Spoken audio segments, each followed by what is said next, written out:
My name is Riley Cooper. I'm 27. I used to be a construction site safety coordinator.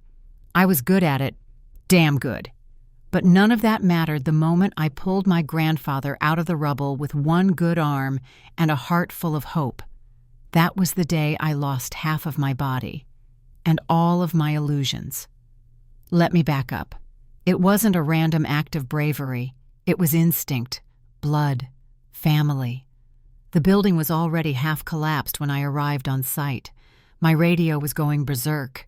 Emergency beacons, screaming static, men calling out names that never got answered. I was off shift, but Grandpa had stayed behind to check on a stubborn inspection panel.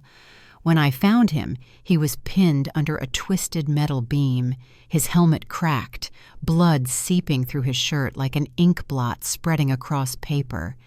And still, he looked at me, not with fear, but with something like relief. "Riley," he wheezed, "don't leave me." "I've got you," I said. That beam took more than his breath. It took my left arm. From the elbow down, I was done.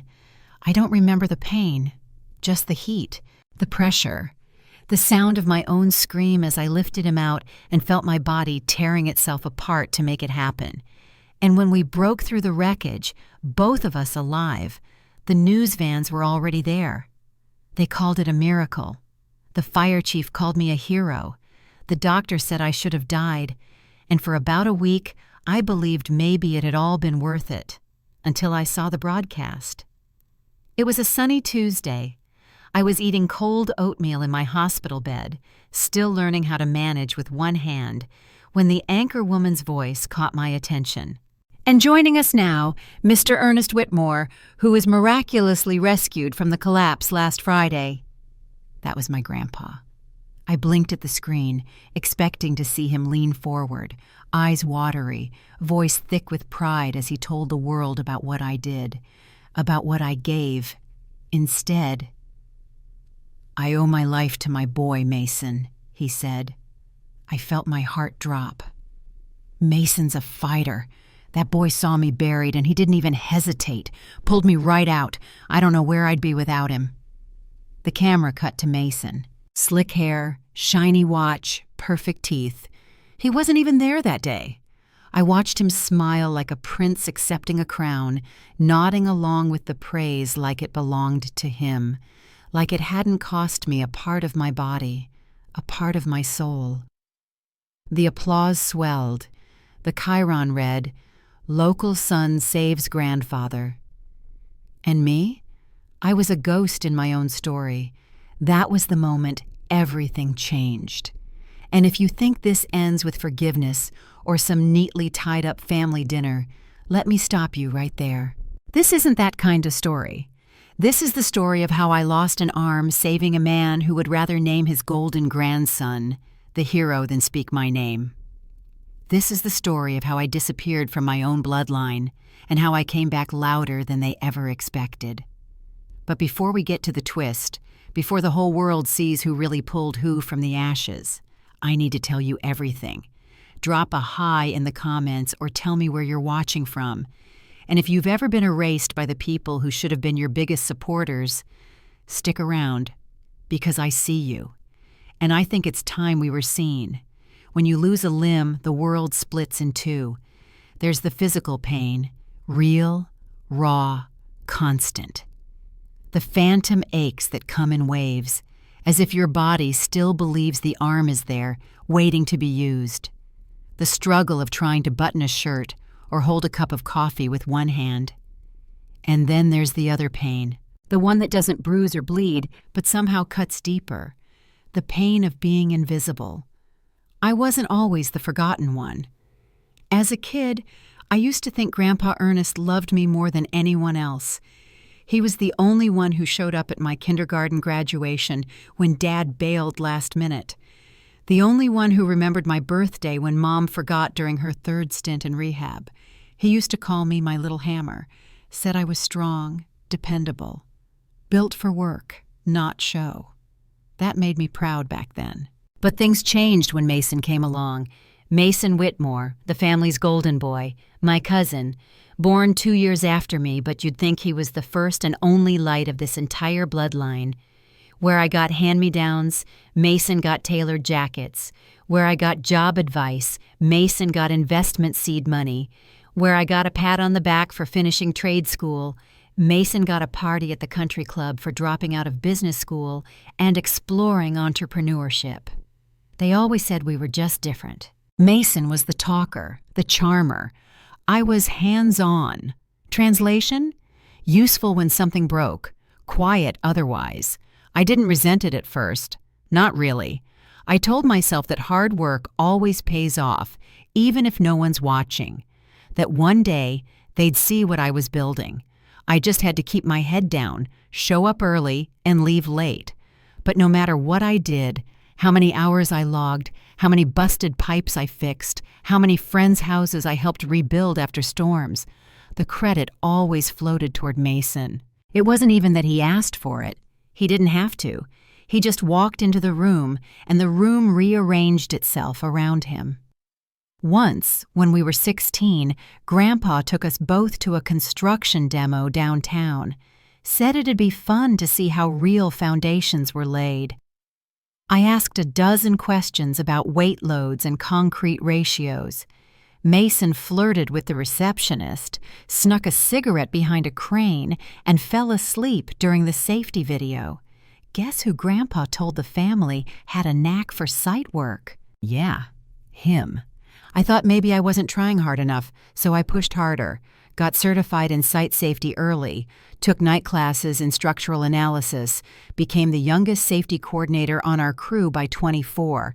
Grandpa never once came to see me on site, but when Mason launched a real estate app that flopped after 4 months, he still got a full-page shout-out in the Whitmore family Christmas letter. Entrepreneurial spirit, they called it. Meanwhile, I was the backup. The one who held the camera. The one who gave rides when Mason's Benz was in the shop. The one who rebuilt Grandpa's deck one summer and didn't even get a thank you note.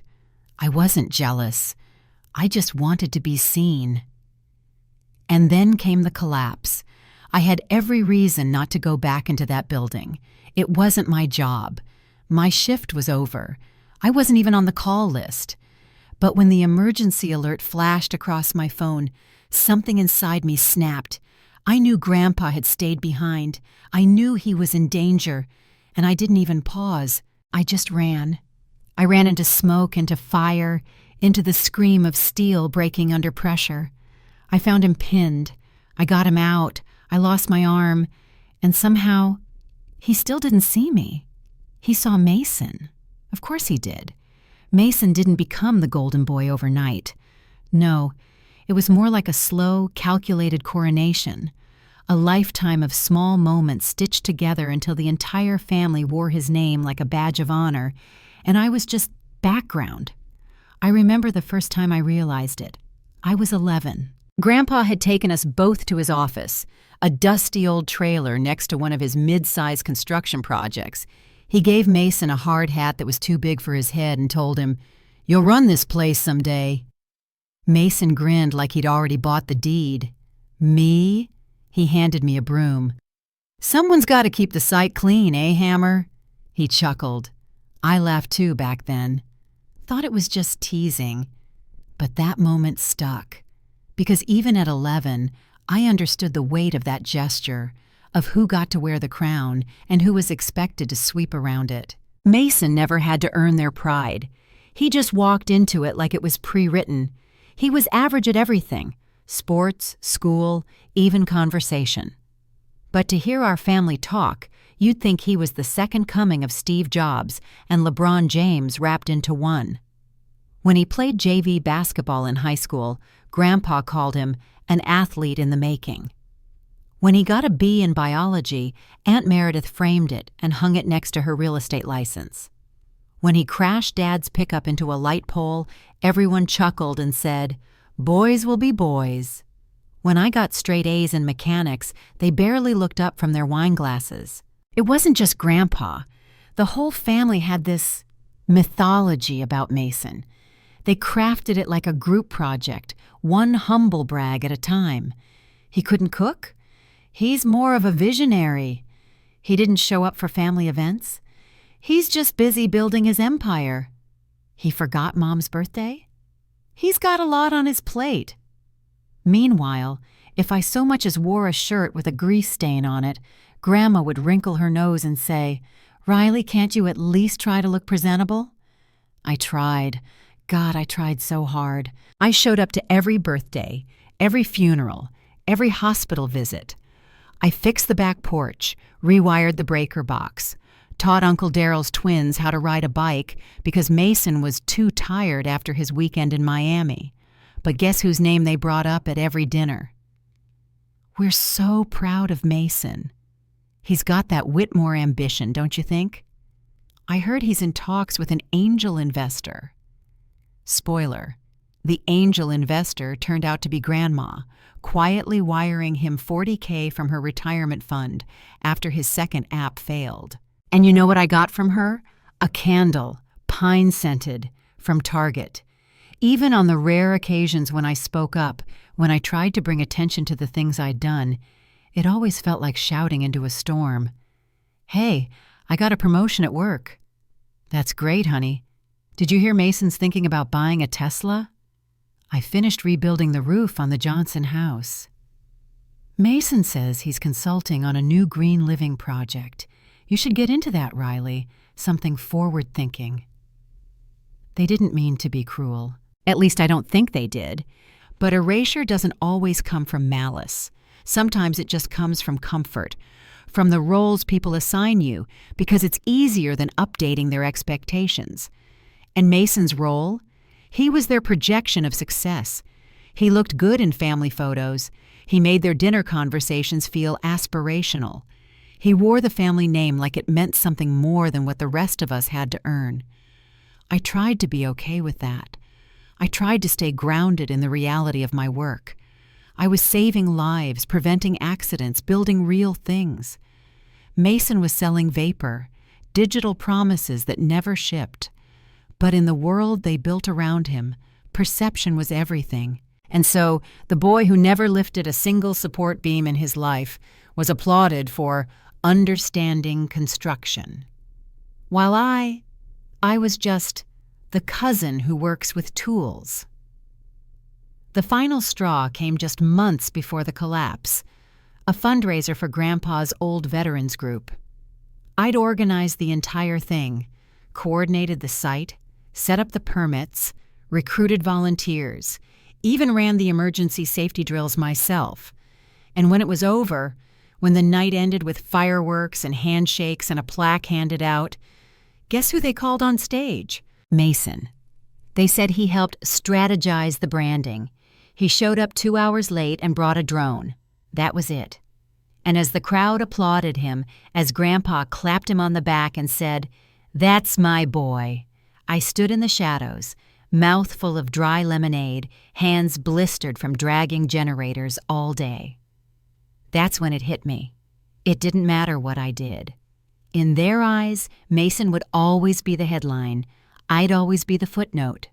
In every family, there are questions people ask just to make conversation. How's work? Are you dating anyone? Still in construction? But in my family, those questions always felt like scripts, lines from a play everyone agreed to read, even if no one was really listening. They'd ask how work was going, and before I could answer, someone would pivot to Mason's newest business pitch. They'd ask if I was seeing anyone, and then sigh in relief when I said no, as if it meant less trouble, less explaining. They'd ask if I was still in construction, like I'd been stuck in a rut instead of running safety audits on multi-million-dollar job sites. No one ever asked the real things. Not once did someone pull me aside and say, "Are you tired, Riley? Do you feel seen? Are you okay?" After I lost my arm, people asked a lot of things, but never that. No one asked what it was like to wake up in the middle of the night and reach for something that wasn't there. No one asked how I ate, how I showered, how I cried when I couldn't button my jeans without collapsing onto the floor in frustration. They didn't want to know. Knowing meant seeing, and seeing meant acknowledging everything they'd ignored for years. So instead, they sent flowers, cards, one-time messages that read like obligations. Grandma called once. "Sweetheart, I heard about the accident. Such a shame. But you're strong. You'll adapt." Adapt? Like I was a fish learning to ride a bicycle. Mason didn't call at all. He sent a text. No punctuation, no emotion, just, "Hope you're healing up. Let me know if you need anything." I wanted to scream. Need anything? I needed someone to see that I couldn't lift a coffee cup without spilling it down my shirt, that I had to learn how to write again with my non-dominant hand, that I couldn't even tie my own damn shoes. I needed someone to care that my identity had been carved out of me piece by piece, first emotionally, then physically. Instead, I got silence, or worse, the subtle rewriting of the story. It started with a few offhand remarks at family dinners. Wasn't Mason nearby when it happened? I thought Mason called for help. Mason's the one who kept Grandpa calm, right? I didn't correct them. At first, I thought, maybe it's easier this way. Maybe the truth, that I crawled into hell and dragged Grandpa out while screaming in pain, was too much for their dinner table. But then the news segment aired, and when Mason took credit, with that fake modest shrug and that tight PR smile, something in me snapped. Because in all this, through every birthday missed, every graduation ignored, every lopsided photo where I stood off to the side while Mason beamed in the center, I'd convinced myself they just didn't know. But now I realized something worse. They didn't want to know, because knowing the truth would force them to confront how badly they'd failed me. How for years they'd praised the one who stood on marble floors while ignoring the one who laid the foundation. How they'd applauded Mason's slideshows, but never came to see the buildings I kept standing, the workers I kept alive. How when Grandpa's lungs filled with dust and his chest cracked under pressure, I was the one who risked my life to bring him home. And yet they still named him the hero. That wasn't a misunderstanding. That was a choice. And the worst part? Not one of them ever asked what really happened that day. They paraded Mason on TV, gave him interviews, booked him for local speaking engagements, the brave grandson who rescued his elder from collapse. All the while, I sat in my rehab chair, learning how to hold a spoon again, and nobody asked, not even Grandpa. Especially not Grandpa. I kept thinking, maybe he doesn't remember. Maybe he's confused, shocked, old. But then I remembered the way his eyes met mine when I reached him under the beam, how he coughed my name, how he grabbed my shoulder, my right shoulder, the one still intact, and whispered, "You came." He knew. He remembered. He just chose the story that felt easier, because admitting I saved him meant admitting he'd spent years elevating the wrong boy.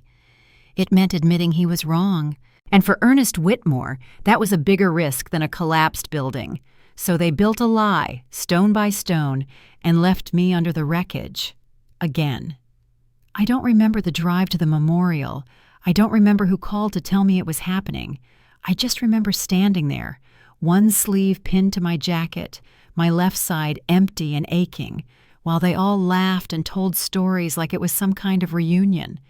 It wasn't my funeral, but it might as well have been. Grandpa had recovered, physically at least. A few cracked ribs, minor surgery, and a shiny new cane he used more for style than necessity. But emotionally, something shifted. Maybe almost dying gave him clarity. Or maybe it just made him double down on the story he chose to live in.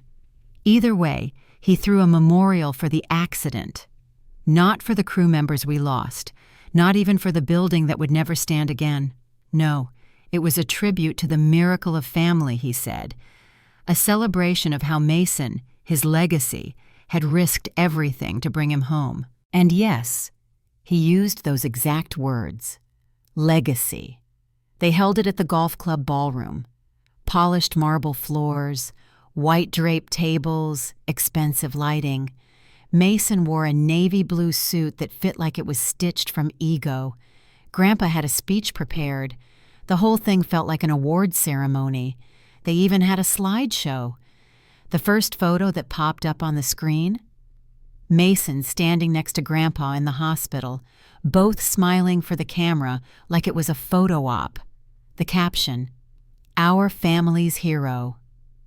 I stood near the back, my throat dry, my shoulder blade aching from overuse, because I was now using my right hand for everything and it wasn't used to carrying the weight. No one mentioned me. Not once. Not in the speeches, not in the photos, not in the damn custom-printed "Thank You Mason" coasters they handed out like souvenirs. And I realized something else. This was my erasure. Live. Public. Final. I wanted to scream. To walk to the stage, grab the mic, and yell, "It was me! I saved him! I lost my arm dragging him out! Where were you, Mason? Where were any of you?" But I didn't, because even in that moment, a lifetime of being the quiet one held me in place. Instead, I walked outside, sat on the edge of the patio wall, watched the sun set over manicured lawns and artificial ponds, and wondered how the hell I got here. That's when Aunt Meredith found me.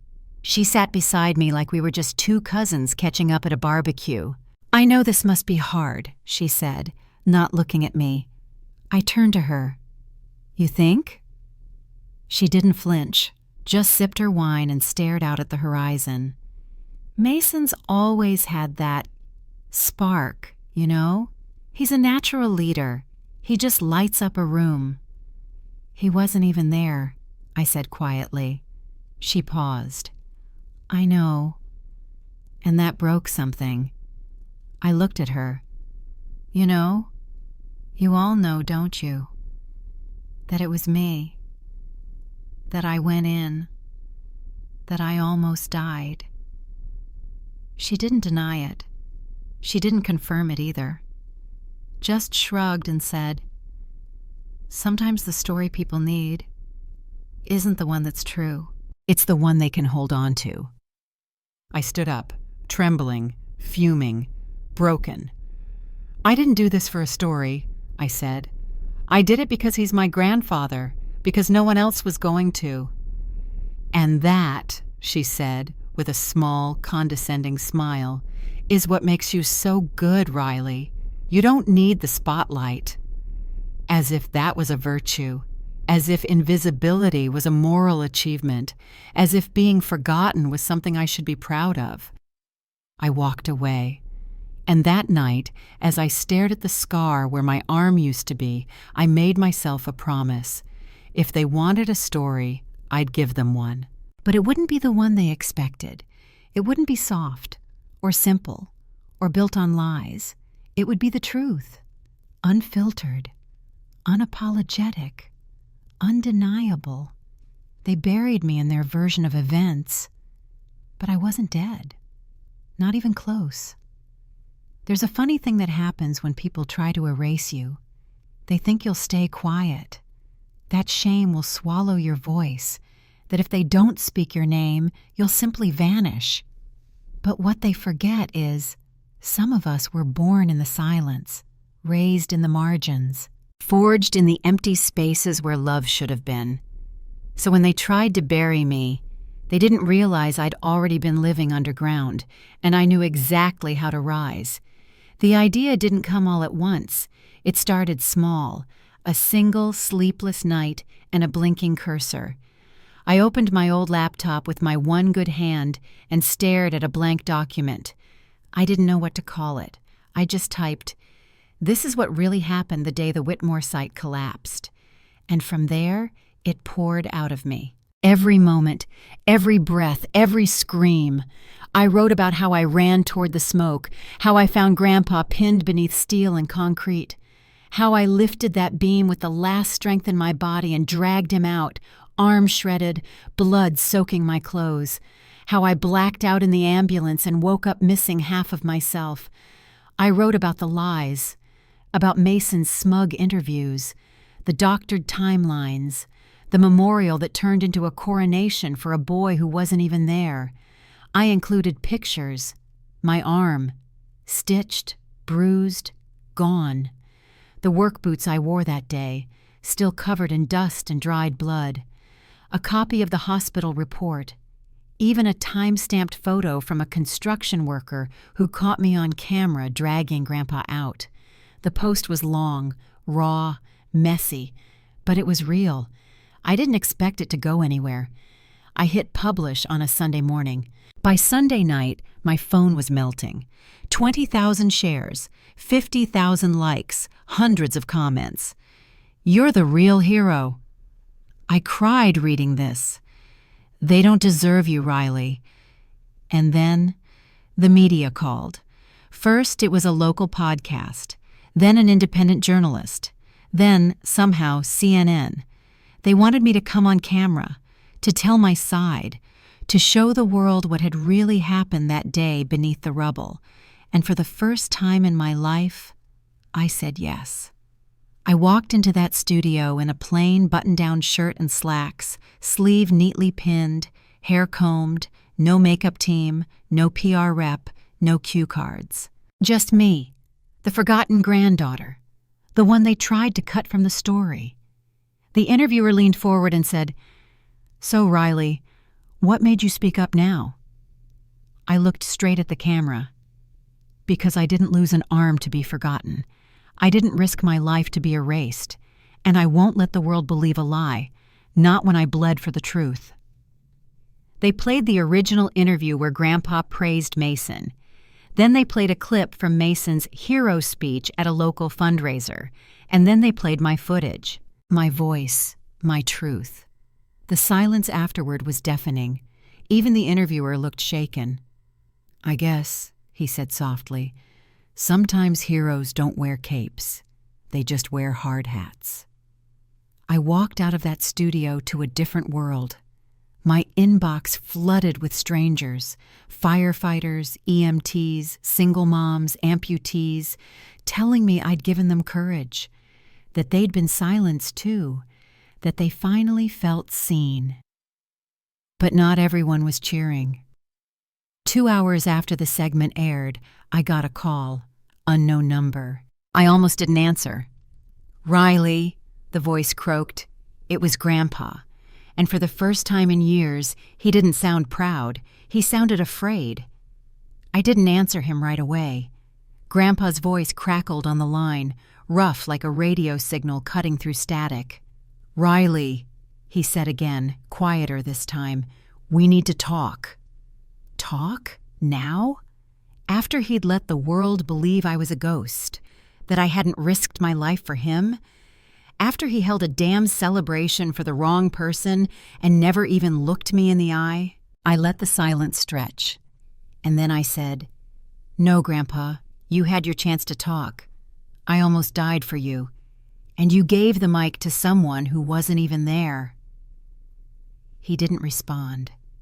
Only the sound of his shaky breath and a car passing faintly in the background. So I hung up. I knew what would come next. The fallout, the spiral, the frantic scrambling to rewrite the story again, this time under pressure, and I was ready for it. But I wasn't prepared for how fast it all cracked. That night, the Whitmore family group chat exploded. I wasn't in it, of course. I'd been removed years ago after a misunderstanding involving Mason's 27th birthday and a cake that mysteriously fell off a table. But screenshots found their way to me through a distant cousin who had never liked Mason anyway. "Grandma, why didn't anyone tell me Riley lost her arm?" Aunt Meredith, "I thought it was just minor injuries." Uncle Darrell, "Wait, she's the one who pulled Dad out?" And then, of course, Mason. This is being taken out of context. Riley's version is dramatic. Grandpa was barely conscious. She's twisting things. Twisting things? I could have laughed, if it didn't burn so bad. He wasn't even there. But now he was accusing me of rewriting the moment that scarred my body for life. But here's the thing about truth. When it finally lands, it doesn't knock politely. It breaks the damn door down. The following weekend was Grandma's 75th birthday. A formal dinner, silver-plated forks, linen napkins folded like roses. I wasn't invited. Not officially. But I showed up anyway, because this time I wasn't hiding. I walked in wearing a simple black suit jacket, sleeve cleanly pinned at the elbow, hair brushed, chin up. Every conversation stopped. Forks hovered mid-air. Grandma's champagne glass trembled slightly in her hand. I didn't say a word, just walked to the center of the room and looked directly at Grandpa. His eyes flickered. He opened his mouth like he might say something, but Mason beat him to it. "Oh, wow," he said, standing up with a smile. "Riley, we didn't know you'd be joining us tonight." I smiled back, cold and sharp like broken glass. "Funny," I said. "You had no problem taking my seat in the news story. Thought you'd at least save me one at dinner." A few people coughed. Someone dropped a knife. Grandpa cleared his throat. "Riley, sweetheart, we've all been under stress." "Don't," I cut in. "Don't call me sweetheart. You erased me, and you let him take the credit for something he didn't do." Mason stepped closer. "Look, I don't know what this is about, but you're turning something noble into drama." "I turned something noble into survival," I said. "You turned it into a photo op." Grandma stood. "That's enough, both of you." I turned to her, eyes blazing. "I lost my arm saving him," I said, voice shaking. "I still can't zip a jacket or lift a grocery bag with two hands. I almost bled out in the ambulance. And all of you sat at that memorial and clapped for the wrong hero." I pulled a small envelope from my jacket and tossed it on the table. Inside is a copy of the incident report, EMT statements, security footage, pictures, every shred of proof you chose to ignore. I looked around the room. "You don't get to rewrite me out of this. Not this time." And then I walked out. I didn't wait for their reactions. I didn't need to.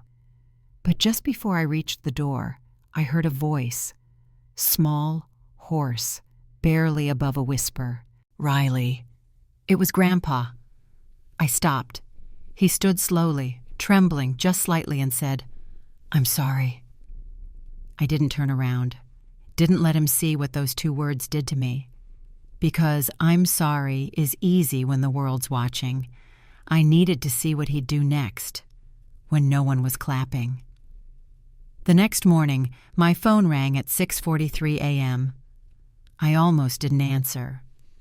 After what happened at Grandma's party, I expected a flood of calls. Some angry, some fake sweet, some dripping with PR-coded concern. I turned off notifications, muted my family group thread, and set my ringer to vibrate. But this call came from an unknown number. Again.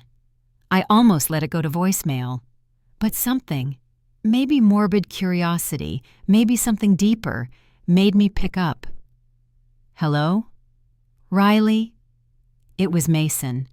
I sat up in bed, tension snapping through my back like a pulled wire. "If you're calling to defend yourself again, don't bother." He sighed. "No," he said.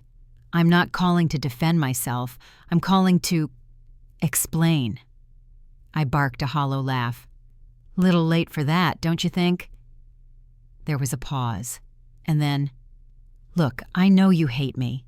You have every reason to, but you don't understand what Grandpa told me that day." I rolled my eyes. "Oh, this should be good." He hesitated. Then, when I showed up at the hospital, after the collapse, he pulled me close and said, "You're the one they'll listen to. Make sure they know it was family who saved me." I didn't even know what he meant. But then the reporters started calling and the family started talking and you just played along, I snapped. Because it was easier. Because it gave you attention. Because it made you the hero you never earned. Mason didn't respond immediately. When he finally spoke, his voice was different, less polished, less smug, almost scared. "I didn't think anyone would believe you," he said quietly, "because no one ever has. Not really." That hit me harder than I expected, because he was right. Not in the way he meant, but in the way I'd lived. For years, I was the one who worked in the background, who stayed quiet, who didn't ask for praise. And Mason didn't erase me alone. He just took advantage of what the family had already chosen to ignore. "I didn't want it to go this far," he said. "Yeah?" I bit back. "Well, it did." And then I said something I hadn't even realized until that moment. "I don't care if you're sorry, Mason. This isn't about you anymore. It never really was. This is about truth. And the truth is, I saved him. I almost died. And you lied." He didn't argue, for once. Then he said, "They're going to ask you to retract the post." I blinked. "Excuse me?" "Grandpa's talking to his lawyer. They're drafting a statement, something about miscommunication and emotional trauma. They think if they offer you a public apology, you'll take it down." Quietly, I let out a cold laugh. "They're scared." "Yeah," he admitted. "They are." There was silence, just our breath, two ghosts on opposite ends of a shattered legacy. "I'm not taking it down," I said. "I didn't think you would." He hung up first, and just like that, the balance shifted. I wasn't the forgotten granddaughter anymore. I was the girl who couldn't be silenced. By noon, I got an email, then a phone call, then a certified letter from the Whitmore family attorney, carefully worded and soaked in condescension. "Riley, we understand this situation has been deeply painful for all involved. Your online post has caused significant public misunderstanding, and while we do not wish to engage in litigation, we strongly suggest a mutual statement be released clarifying the emotional confusion around the day of the collapse." I didn't even finish reading it. Instead, I forwarded the email to the journalist who'd interviewed me and asked if they were interested in a follow-up. They were. So I sat down in front of a camera once more. No makeup, no lighting, no pre-scripted notes, just me. And this time, I didn't just talk about the collapse. I talked about being erased for decades, about what it feels like to be loyal to people who only value the illusion of loyalty, not the sacrifice beneath it. I talked about the ways women, especially women like me, quiet, capable, not flashy, are often overwritten in their own stories. I didn't name names. I didn't need to. Everyone already knew who I meant. The video went viral in a day. I woke up to tags, messages, and article headlines. "The real hero, woman who lost arm, saving grandfather speaks out again." Why we keep ignoring quiet bravery, and how it's destroying families. From erased to empowered, Riley Cooper's story is a lesson in truth. And then it happened. A letter from the mayor's office, official, stamped, an invitation to a civic recognition ceremony for extraordinary acts of courage and public service. I was being honored. Me. Not Mason. Not Grandpa. Me. And for the first time in my life, it felt earned. Not handed, not assumed, not stolen. Earned. The auditorium wasn't large, but every seat was filled. Rows of polished wood chairs lined the space, filled with community members, construction workers, EMTs, a few city officials, and somewhere toward the back, I knew the Whitmores were watching. Not all of them, but some. I could feel it. The ceremony had the usual trimmings, patriotic music, slow introductions, a slideshow of local heroes. But when they called my name, Riley Cooper, for exemplary bravery during the Whitmore site collapse, time slowed down. I stood. My heart thudded against the hollow where my left arm used to be. I walked up to the stage, one step at a time, not rushed, not hesitant, just certain of who I was, of what I'd done, of what they tried to take from me. The mayor, a silver-haired woman with strong eyes, handed me the plaque. It was heavy, heavier than it looked, made of real metal, real engraving, real recognition. "We honor you not only for saving a life," she said, "but for refusing to be erased." The applause was immediate, loud, long. It filled my ears, and for the first time didn't feel hollow. It didn't feel like charity or pity. It felt like truth rising to the surface. I turned to the mic, and I knew I had a choice. I could be gracious, simple, political, but I didn't come here to play polite. I came here to close the chapter. So I leaned forward and spoke. When the building collapsed, I didn't think. I just moved. Because someone I loved was trapped inside. I didn't care who was watching. I didn't care who got the credit. I cared about saving him. A pause. I saw heads nodding, a few wet eyes. But what came after, I continued, was worse than the collapse, because sometimes surviving isn't the hardest part. Being forgotten is. I held up the plaque. This isn't about me needing validation. It's about what happens when the wrong people get to tell the story. When the ones who stood in fire are pushed aside so someone else can look good in the photo.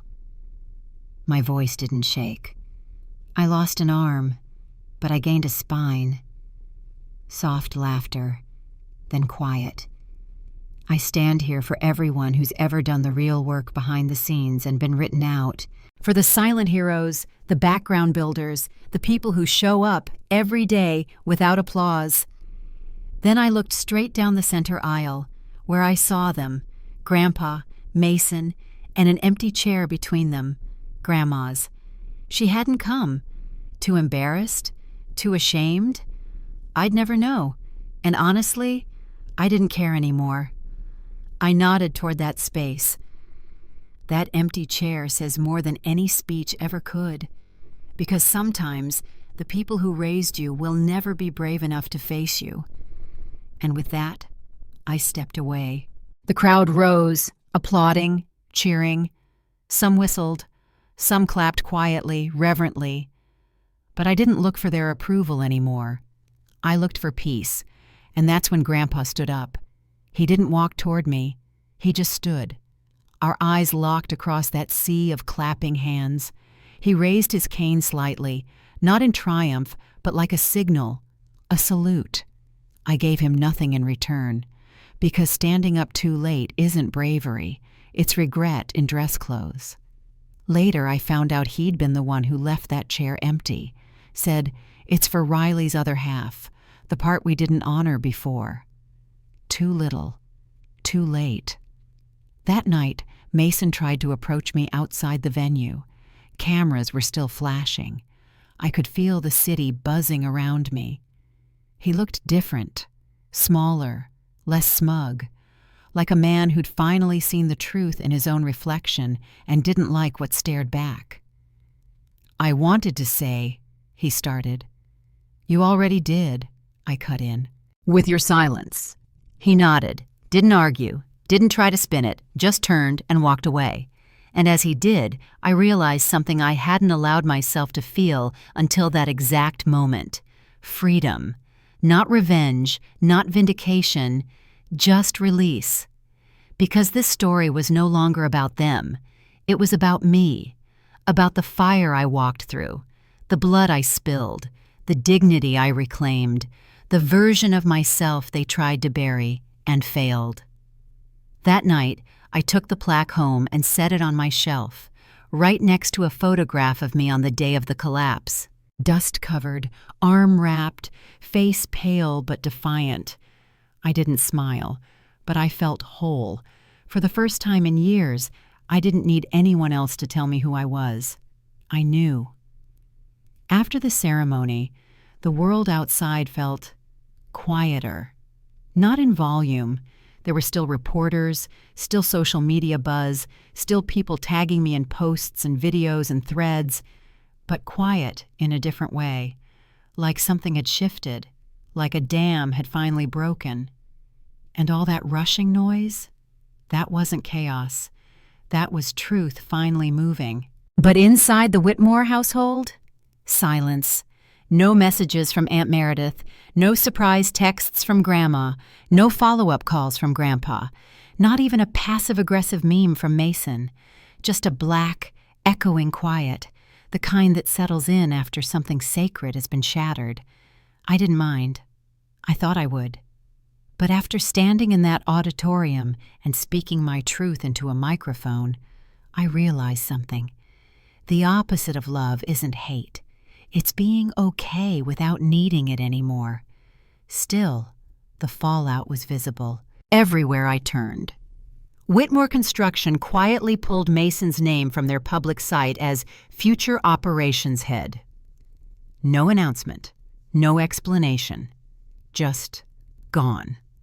3 weeks after the ceremony, a local publication ran a story titled, "When Legacy Lies, How One Family Chose Image Over Integrity." No names, but everyone in town knew exactly who it was about.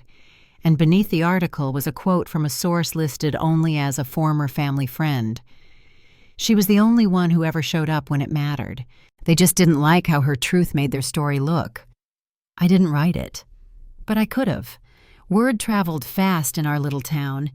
Not gossip exactly, more like reverberation. Even people who had nothing to do with the Whitmores looked at me differently now.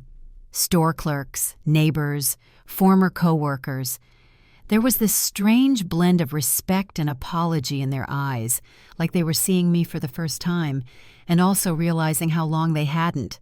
I started getting offers, speaking engagements, advocacy programs for amputees, safety training workshops, asking if I'd consider leading sessions under my name. Not the Whitmore girl, not Mason's cousin, not the background one, just Riley Cooper. And I accepted. Not because I wanted the spotlight, I still hated being in front of cameras, but because I'd spent so long being silenced, I figured I owed it to that younger version of me to speak now, loudly, clearly, without permission. Still, there were moments when the silence stung, like the night I passed the Whitmore estate, lit up for another one of their weekend dinner parties, and realized I would never again sit at that table, not even at the far end, not even with a paper plate and a cold slice of ham, not that I wanted to. But the rejection still hummed beneath the ribs. Because even if I didn't need their praise anymore, some part of me, the kid version, the one with scraped knees and grease on her shirt, still wished someone from inside would step out onto the porch and say, "Come home." But no one ever did.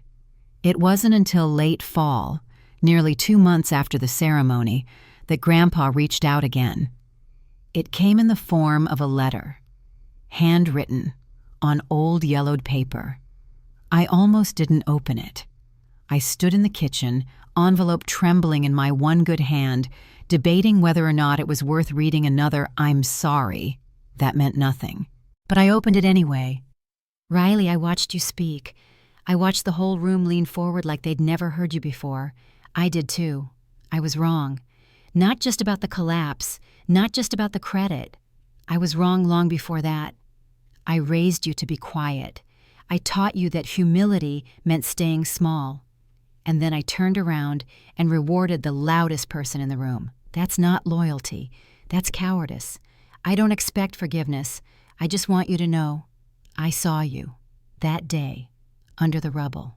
I remember your voice. I remember the way your hand gripped my arm. I remember thinking, she shouldn't be here. She shouldn't have to do this. And yet, you did. You always did what none of us had the spine to do. I'm sorry for every time I clapped for Mason when I should have been kneeling in gratitude to you. The chair I left empty was not for guilt. It was for the legacy I failed to see, the one you built quietly, with grit and blood and truth. I'm proud of you, and I'm sorry it took the world falling down to finally say it. Grandpa, I read it 3 times, then I folded it slowly and set it on the table, and for the first time in a very, very long time, I cried. Not because I needed him back, not because the letter fixed everything, but because that girl inside me, the one who always sat at the far end of the table, waiting for someone to notice, finally felt seen. And that was enough. Not everything, but enough. You'd think the fallout would be loud. You'd expect screaming, denial, accusations, maybe a dramatic press conference, a televised apology, some grand gesture of redemption. But the truth? It all fell apart in silence. Not the satisfying kind of silence. Not the heavy, dramatic silence you hear in courtroom scenes or documentaries. No. This was the silence of a structure decaying from the inside. No bang, no crash, just creaking beams, crumbling foundations, and then nothing left to hold it up. It started with the community. The Whitmore name used to mean something in our town. It was on trucks, job signs, even the high school scoreboard. But now, the logo felt like a ghost. Subcontractors stopped returning calls. A city council deal for a new project suddenly got tabled. And longtime suppliers quietly pulled out of contracts, citing budget adjustments. The town didn't riot. They just withdrew. And that, more than anything, broke them. Mason tried to rally. He hosted a podcast episode where he framed the entire ordeal as a lesson in miscommunication and forgiveness. He dropped buzzwords like legacy, narrative healing, and evolving family dynamics. It barely cracked 400 views. Then came the internal collapse. Grandma stopped attending family dinners. Word got around that she'd been furious, not at me, but at everyone else for keeping her in the dark. She told a neighbor, who told another neighbor, who eventually told me, that she felt used for her silence. Uncle Darrell started shopping his resume to other construction firms. Aunt Meredith stopped mentioning Mason's name in public. And Grandpa, well, he kept writing letters. Short ones, thoughtful ones, never asking for anything, just sharing things he remembered. A night I stayed up late fixing his truck. A time I defended Mason when we were kids. A poem I wrote in middle school that he secretly kept in a drawer. I didn't always respond, but I read them all. And slowly, I stopped being angry at him. Not because he earned forgiveness, but because I didn't want to carry the weight of his guilt anymore. Forgiveness isn't always reconciliation. Sometimes, it's just letting go of the rope that's been burning your hand. But Mason never let go. He clung to the image, the idea that if he just rebranded enough times, people would forget what happened. He started a Leadership for Young Men boot camp, hosted webinars about resilience, wrote a book titled Fireproof: How I Survived the Collapse of My Family Name. It bombed. He tried to get it on the local morning show, the same one that once named him a hometown hero. They declined. And when that didn't work, he tried the final card. He showed up at my door. It was late, almost 9 p.m., I was just getting home from a speaking event, kicking off my shoes, when I heard a knock. I opened the door, and there he was, Mason Whitmore, still in his perfect coat, still trying to look like the man he thought he was. "I just want to talk," he said. I didn't answer. He glanced down, shoved his hands in his pockets. "I know you don't owe me anything, but I can't undo what I did. I know that. But maybe we can fix what's left." I looked him in the eyes, and I saw it. Not remorse, not love, not even guilt. Desperation. He wasn't there to make peace. He was there because he was falling. And he thought maybe, just maybe, I could still be the soft landing. But I wasn't that girl anymore. So I stepped outside, closed the door behind me, and said, clearly, calmly, "You don't get to rebuild your brand on my back anymore. He opened his mouth, but I held up a hand. I risked my life. I lost a part of myself for this family. And instead of protecting me, you stood on a stage and stole the moment like it was yours to claim. His face twitched. I didn't think it would blow up like this. You never think past your own reflection, I said. And now it's cracked. He flinched at that. And for a moment, I saw him. Not the curated version, not the public face, but the boy underneath it all. The one who was never taught how to earn anything. The one who thought love was the same as applause. I hope you figure yourself out, I said. Then I stepped back inside and closed the door. And I didn't open it again. The next morning, I sat on my porch and watched the sunrise over a town that finally saw me. No one called me dramatic anymore. No one confused silence for virtue. No one misremembered who had run into that building. I'd rewritten the ending, and not just mine. Because here's the thing. When a house is built on image, on favoritism, on illusion, it's only a matter of time before the walls crack. You don't even have to knock it down. You just have to stop holding it up. And when you finally let it fall, that's when you can build something better, something honest, something earned, something real. I used to think family was permanent, like blood was some kind of cement, heavy, binding, unshakable. No matter how much it cracked, you weren't allowed to walk away from it. You had to patch it, pretend it was still holding you up, even if the whole structure leaned like it was ready to fall. But I don't believe that anymore, because after I walked away from the Whitmores, something unexpected happened. I didn't feel empty. I felt free. Not dramatic, not defiant, just light, like I'd been carrying the weight of being the quiet one, the helper, the good soldier. For so long, I forgot what it was like to move without dragging shame behind me. And in that space where their silence used to sit, new voices came in, people I didn't expect. One was Sarah, the ER nurse who'd held my shoulder in the ambulance when I was screaming from the loss of my arm. I hadn't seen her since that day, but she found my post online, then sent me a message. You don't remember me, but I remember you. You were the bravest person I've ever seen. I just wanted to say thank you, and I'm proud of you. We got coffee a week later. She brought her wife. They both cried when they saw I was okay, and I realized something profound. Some strangers love you more honestly in 10 minutes than your blood ever did in a lifetime. Another was Marcus, one of the site foremen I used to work with. Gruff guy, barely spoke, but after the ceremony aired, he sent me a voicemail I still keep saved. Never said it then, but I saw what you did that day. Thought about it every time I walk into a building now. You saved him. You saved all of us in a way. If you ever want to come speak to our apprentice crew, you've got a stage. I did go. And standing in front of those wide-eyed young workers, half of them barely old enough to drive, I told the truth. About sacrifice. About being overlooked. About how courage doesn't look like headlines or shiny suits. It looks like crawling through dust when no one's watching. And then there was Devin, a fellow amputee who reached out after seeing my interview. He'd lost his leg in a motorcycle accident, sent me a DM that just said, I can teach you how to open jars again.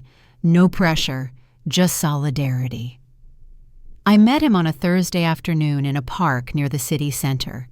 He brought 2 jars, one of peanut butter, one of pickles, and we spent 2 hours laughing at how complicated a twist top could feel when your body no longer followed old rules. He became a friend, then a mentor, then something more. We weren't rushing. It wasn't that kind of romance. We were both still healing in different ways, but sitting with him in quiet moments, learning how to live again instead of just survive, it felt sacred, safe. And isn't that what real love is? Not fireworks, not drama, just a space where you're allowed to be whole, even if parts of you are missing. One night, As we sat on the porch watching the sun drop behind the hills, Devin turned to me and said something I'll never forget. "You know what the strongest part of you is?" I raised an eyebrow. "You're going to say my right arm, aren't you?" He smirked. "No, I mean the part of you that never gave up trying to be kind, even after they broke every rule of kindness." And I sat with that, because he was right. For all the pain, for all the betrayal, for all the ways they tried to erase me, I had never once tried to erase myself. And that mattered. That counted. That meant something. I started building a new version of life, not some grand reinvention, just small shifts that added up to something steady.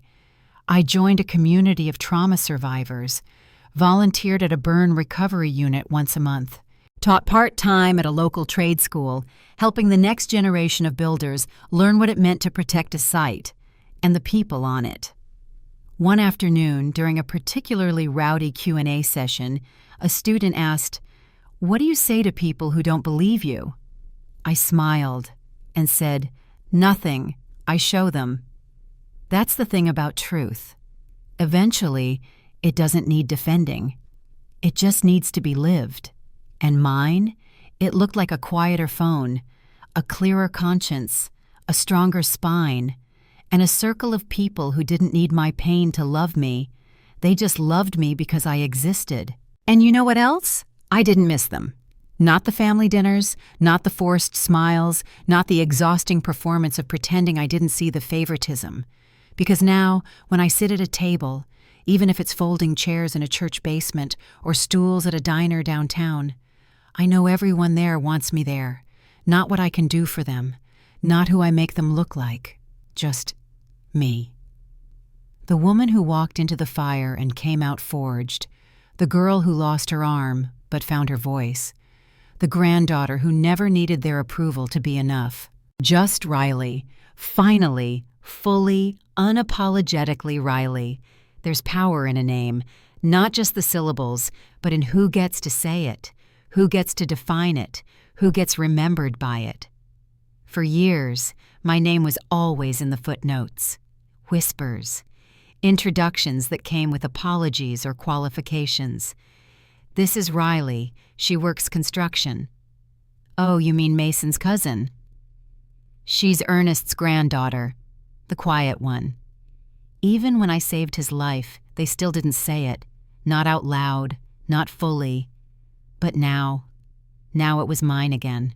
Not because they gave it back, but because I took it. I was standing on stage at a women's leadership summit, not for politics or tech or fame, but for survivors, builders, groundbreakers, the people who knew what it meant to rise after being written off.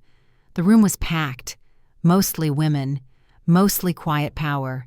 I had been invited to close the event, not as a guest, but as the final voice. And I remember stepping up to the mic, breathing in, and saying the words that used to feel small. "My name is Riley Cooper, and this is my story." There was no trembling, no pretending, no softening to make anyone more comfortable. I told them everything. The collapse, the betrayal, the silence, the scream that never left my throat, not because I couldn't speak, but because no one ever listened. And then, the choice to stop waiting, to stop explaining, to stop begging for someone to see what I already knew was true. And as I spoke, I saw it in their faces, the recognition, the pain, the fire, the women who had been background characters in their own homes, the daughters who were always compared, the workers whose names were left off the credit list, the givers who were told giving was just their role. They heard me. And more than that, they saw themselves. I finished with a sentence that had taken me 27 years to write. I lost my arm saving someone who didn't even speak my name, and I still don't regret it, because what I saved wasn't just him. I saved me. The applause was thunderous, but the silence that followed, when it faded, was even louder. The kind of silence that doesn't erase, the kind that holds space, the kind that says, "We believe you." After that, something in me settled. Not like surrender, but like finally setting something heavy down. I didn't need revenge. I didn't need a headline. I didn't even need an apology anymore, because the truth was no longer trapped in my chest.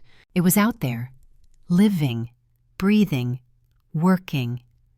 I started writing, not just online posts or speeches, a book, not a memoir, a manifesto, for people like me, the ones who got erased, minimized, stepped over. I called it Not the Quiet One.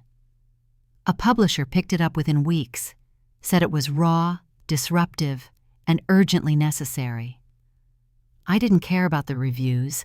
I cared about the letters, the girls who wrote to me saying, "Your story helped me walk away."